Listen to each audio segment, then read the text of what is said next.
Yo, what's up, Royal Babies? Boss King baby back here with another video. Hey, we got another like financial video, you know what I mean? Kind of video, you know what I mean? Hey, today we got how Conor McGregor became the highest paid athlete in the world, because we know he is right now, you know what I mean? Right now, he is that, you know what I mean? But hey, let's get into the video. Before we get into it, make sure you hit that subscribe button, join the Royal Babies, because I am Royal. You are Royal on this channel. I react to sports videos, anything sports. So if you like sports, make sure you hit that subscribe button. Let's go. Just go. Make sure you comment down below what you want to see next, bro, by the way. Because, you know, I listen to your There is a new number one on the Forbes list of the world's highest paid athletes. Not Ronaldo or Messi. Not Federer, Woods or Mayweather, but an athlete of mixed martial arts. Conor McGregor. Hey. Overtaking Ronaldo is especially noteworthy because the two bantered about their position on the list back in 2016. McGregor already assured Ronaldo back then that he'd go past him on the rankings eventually. I got number one on the Forbes list. That was like number 35 or something. I'll get up. He kept his word, despite having just But they're both making beautiful money, bro, in the hundreds of millions. So, hey. one fight in no this loss year's for period Ronaldo. of Forbes, which he lost. McGregor still banked an estimated $22 million in the ring. But that didn't bring him to the top of the list. He made most of his money outside of the ring, with one of Ireland's most famous commodities, whiskey. Oh, Welcome to Athletic Interest. Proper This is foul. the story of how Conor McGregor defied the odds and became the highest paid athlete in the world. Ah, presented by NordVPN. Come on, bro. What the fuck? Come on. I hate videos with advertisements in it. Conor McGregor was By the way, this video is sponsored by, I'm just joking. born and raised in Dublin, Ireland, in the working class section of Crumlin. Besides playing soccer in his youth, he began boxing at a local club aged 12 to defend himself against bullies and raise his confidence. He showed his talent early on by winning a Dublin Novice Championship during that time. In his later teen years, McGregor began training in the still little known sport of mixed martial arts. He also worked as an apprentice plumber, but left his job despite his parents' objections to pursue his dream of becoming a professional fighter. At age 18, I didn't know. I McGregor did not know this man was a plumber. made his mixed martial arts debut and won via technical knockout in the first round. Following the fight, he turned professional and started making a name for himself in the Irish MMA scene. He had a solid 12-2 record, but what made him stand out was his entertaining character and self-promotion skills. I cannot force him into the octagon to face me, but really I cannot hold any grudge towards him because I would not want to face me either. McGregor was so renowned that when UFC President Dana White made a trip to Dublin, he was bombarded at local pubs with requests by fans to sign Conor McGregor to a UFC contract. White himself recalls that he didn't even know who McGregor was at that Who point. the hell is Conor White McGregor? listened to the fans and signed McGregor days later. The decision would impact the future of not only McGregor, but also the whole of UFC. Bruh. A few weeks later, McGregor won his first UFC fight after just 67 seconds via technical knockout. He netted $60,000 for that knockout, but the real money started to flow with his second fight, when the UFC changed their broadcasting strategy.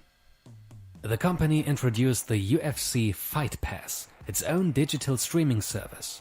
This allows the UFC to broadcast its own events from anywhere in the world, at any time of the day, without being regulated by programming schedules of domestic broadcast partners. Hey, let's go. As the man. Independence. That's one thing we learned from this one first up. Because this is a financial video after all. We're not here to see how we're trying to see how we can mimic Conor McGregor's strategy to make our own 100 mil or 180 mil, you know what I mean? So first thing, number one, is independence. But that one we got from the UFC. You gotta be independent. You gotta find a way to make sure that you're broadcasting your content to your own platform. I know I'm broadcasting to YouTube, but as soon as I can, hey, I'm telling you, there's a website. And y'all go check out my website. It's gonna come out real soon. Fight night in Dublin, So, hey. McGregor quickly sold out the event of his second fight. But the enthusiasm was not only with his home crowd, but was also seen in the viewership numbers on Fight Pass. Through their own streaming service, The UFC executives had all the analytics on who and where their viewers were. And the data was proof that McGregor had immense star power. McGregor became the biggest pay-per-view draw in MMA history, having headlined 6 out of the 7 highest-selling UFC events. That doesn't only mean big money for the UFC, but also for McGregor himself, because he gets a share of every pass that is sold for one of his fights. The UFC is set to pay him at least $7 for every pass sold. His most recent fight sold 1.6 million times, which is why he reportedly made more than $10 million just from his pay-per-view share. Let's put that into perspective to other sports. Broadcasting income is almost always the biggest income stream for any sport. But in football or basketball, the revenue from selling broadcasting rights is distributed among a whole league with multiple teams and even more players. McGregor, on the other hand, gets a share of the broadcasting money just for himself, because the whole show depends on him. The UFC realized the marketing potential of McGregor early on and sent him on a tour around the world. It was a promotional effort on a scale that the company had never done before. Even long-reigning champs didn't get this kind of treatment, but most didn't draw these kinds of crowds just to hear them talk. No cap. Yeah, you gotta admit. That promotional investment in McGregor made him an even bigger star, and in turn made the UFC very dependent on him as their best-selling asset. McGregor almost became bigger than the sport itself. As a result, McGregor felt that he could disregard UFC regulations. For example, in regards to when to defend his title. He immediately abandoned the featherweight title he had just won in order to challenge for the lightweight title. An unprecedented leap for such a new champion, but the UFC readily agreed. He also started asking for far-fetched things that probably would have been denied in any other sport and if asked by any other athlete. The best example is his push for a boxing match against Floyd Mayweather. That idea seemed completely impossible at the beginning. First, because McGregor was locked in a deal with UFC, and secondly, Mayweather was unbeaten in 49 fights, one of the greatest in a sport that McGregor himself had never even competed in professionally. Against the odds, McGregor got what he wanted, and it paid off. Bro, the suits, bro, the suits. Hey, that's the match. We gotta talk about these suits, bro. I love. Drew 4.3 million pay-per-view buys in North America, the second most in history. Despite McGregor get, bruh, that's crazy. And North America, I'm pretty sure like if you take every other part of the world that watched that pay-per-view, because I was also watching. You know what I mean? You know what I mean? If you take every other part, like South Africa, me, New Zealand, Argentina, Australia, Wales, England, every other country, bro, that like where people could afford this, bro, that's way more than 4.3 million. I'm pretty sure that we got about 7 million people. Nah, hell nah.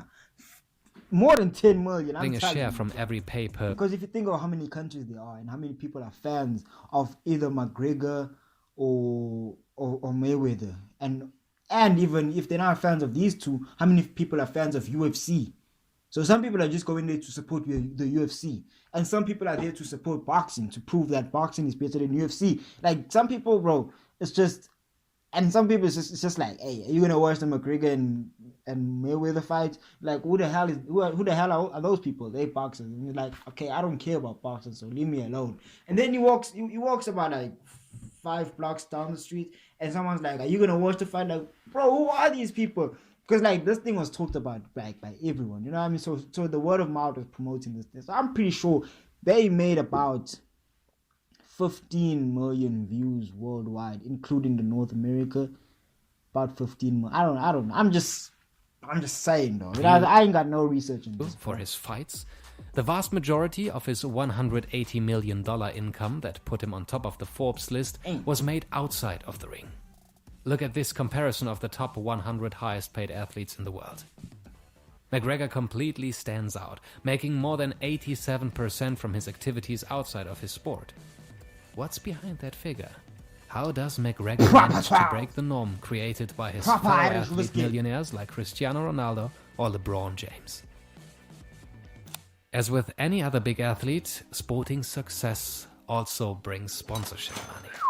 Companies want to be associated with successful and famous athletes to transfer their image onto their product or a brand image. Red Bull is the most popular example. McGregor has some sponsorship deals as well, but that's not his secret. Instead of using his name to promote the product of another company like Red Bull, he instead created his own drink, the proper number 12 Irish whiskey, named after the Crumlin neighborhood in Dublin's district number 12, in which he grew up.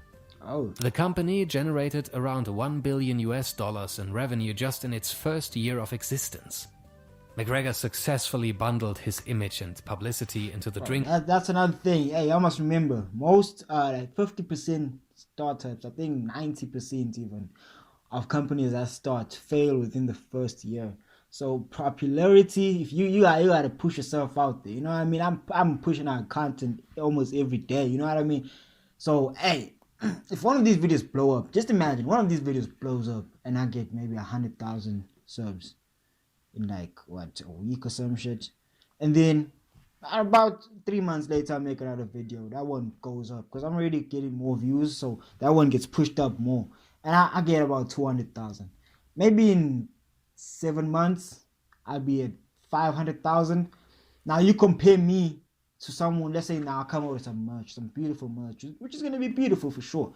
I come out with the merch and you guys start buying. You can't compare me, who comes out with merch, to an audience of 500,000 royal babies, and someone who comes out with merch to like, hey, his friends, and he's like, hey, can you help me promote this? You know what I mean? So hey, it really helps. Once you get that platform, use it to your advantage, bro. Make energy drinks. Like, it doesn't have to be high quality, because people kind of excuse you for not having excuse you, you know what I'm saying? But they excuse you for not having the best quality because they see you as an athlete. They don't expect you to make the best because you are the best in the sport or some shit like that. You know what I mean? So even like with me, bro, if I have to start making energy drink, people might excuse me. They're like, he's a YouTuber, bro. What did you expect? You know what I mean? But like, if a Red Bull comes with something that's horrible, you're like, what the hell, bro? Y'all have one job, which is making energy drinks, and y'all make me this shit. You know what I mean? I'm just saying. I know I'm talking a lot, but business. Proper Number 12 quickly became one of the most popular Irish whiskey brands in the world. So it was time to cash in. In April 2021, McGregor sold his majority stake in Proper 12 and earned approximately $150 million. If you've paid attention to the numbers, you'll realize that 150 million of the total 180 million that put him on the top of the list came from one single equity sale. That also means that it is very unlikely that McGregor will defend his title of highest paid athlete in the future. But he managed to climb on top of the list once, just as he predicted to Cristiano Ronaldo a couple of years ago. That feat was probably only possible in a relatively young sport like the UFC, that focuses more on the entertainment and show elements than the performance and regulatory side of the sport. Yeah. It is unlikely that organizations like FIFA or the NBA will ever become so dependable on one athlete. Think about as it. the Think UFC about it. Yeah, this is true. This is has true. become with UFC, it's a one-man sport, so it needs a lot of entertainment more than the sport. You know what I mean? Because like soccer and shit like that, you got a whole team. You can't be the cocky one and stick out, because you got a whole team to hold. You know what I mean? The rise of UFC and McGregor are strongly interlinked. That might be a reason why the UFC hasn't really tried to replicate the promotional push for McGregor with any other fighter. They should try it with Izzy. They should try it. I'm telling you, we have something right here. They would now rather spend their time, energy and money on building multiple fighters who bring in much smaller paydays but are much easier to manage. But that shouldn't detract from the fact that McGregor has achieved unprecedented success in his sport and proved great instinct in the business world. Although UFC might be dependent on McGregor, they probably don't mind the increase in pay-per-view prices that every McGregor fight brings.